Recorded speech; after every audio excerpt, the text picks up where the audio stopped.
आप यह बताते हैं डोमिसाइल क्या है। डोमिसाइल, आप तमाम आसपास के प्रदेश में डोमिसाइल नीति लागू है, लेकिन बिहार में डोमिसाइल नीति लागू नहीं है, जिसके वजह से आप दूसरे प्रदेश के लोग यहां पर आ रहे हैं। आरटी, जो भारत का संविधान राइट टू एजुकेशन एक्ट कहता है कि बच्चों को क्षेत्रीय भाषा में उसकी शिक्षा की व्यवस्था सुनिश्चित किया जाना अनिवार्य है। क्षेत्रीय भाषा क्या है?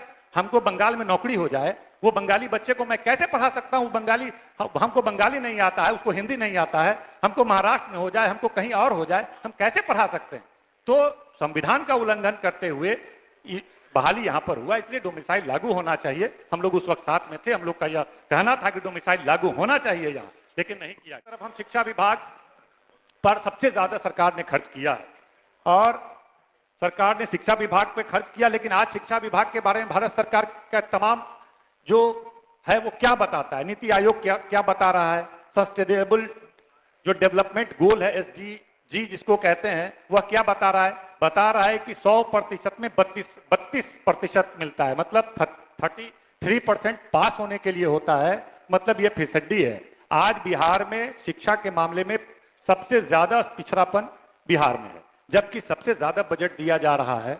तब हम नहीं बोल रहे हैं, तमाम जो क्वालिटी एजुकेशन के भी जो मानक हैं, उस मानक का भी अध्ययन करने पर वो तब उसके बाद यह तैयार होता है, तब इसकी रिपोर्ट जारी की जाती है। उस रिपोर्ट में यह है, आखिर वजह क्या है?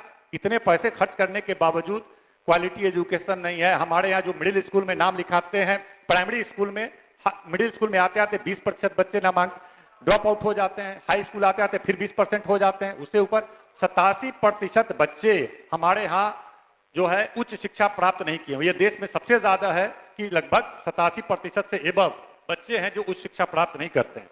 तो शिक्षकों की कमी है, कॉलेजों में जाइए कहीं आपको वैकल्टी नहीं है, और किस तरह से यहाँ पर व्यवस्था चल रहा है।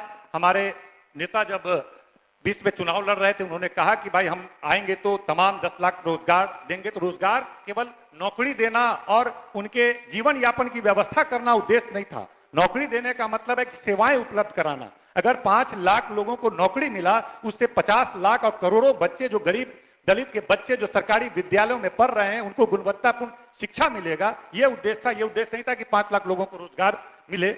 और हम ये देख रहे थे कि लगातार जो शिक्षक हैं वो आवाज उठाते थे कि हमको नियोजित शिक्षक हमको परमानेंट किया जाए। मुझे याद है कि उस वक्त के उप मुख्यमंत्री बोलते थे कि धरती पे भगवान भी उतर जाए तो नियोजित शिक्षकों को परमानेंट नहीं किया जा सकता है। लेकिन एक युवा नेता ने बोला था हमारी सरकार बनेगी और हम तमाम नियोजित शिक्षकों को परमानेंट करेंगे। आज 1 साल पूर्ते 1.5 साल पूर्ते बिहार के तमाम नियोजित परमानेंट हुए। तो ऐसे, तो इसके लिए आप